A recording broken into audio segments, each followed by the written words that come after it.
आपण पाहतोय की नाशिकमध्ये पाऊस पडतो आणि नाशिकच्या रामकुंड परिसरातील निर्माण झालेली पूरसदृश्य परिस्थिती आता हळूहळू ओसरायला सुरुवात झाली आहे। पाण्याची पातळी नाशिकच्या पुराचा मापदंड म्हणून ओळखल्या जाणाऱ्या दुतोंड्या मारुतीच्या मांडीपर्यंत आली आहे।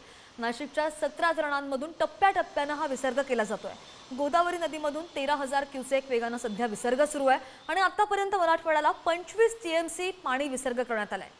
हवामान विभागाने नाशिक जिल्ह्याला तरीसुद्धा रेड अलर्ट दिलेला आहे आणि याच सगळ्याविषयी नाशिकच्या रामकुंड परिसरामधून सविस्तर माहिती देत आहेत आमचे प्रतिनिधी किरण टाजणे।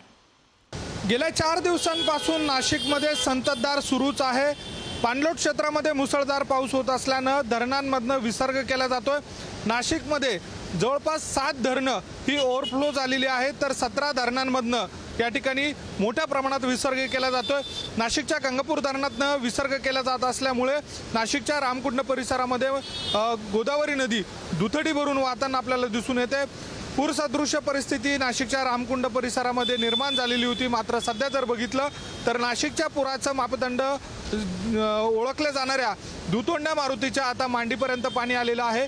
एकूणच हळूहळू पूरसदृश्य जी परिस्थिती आहे ती आता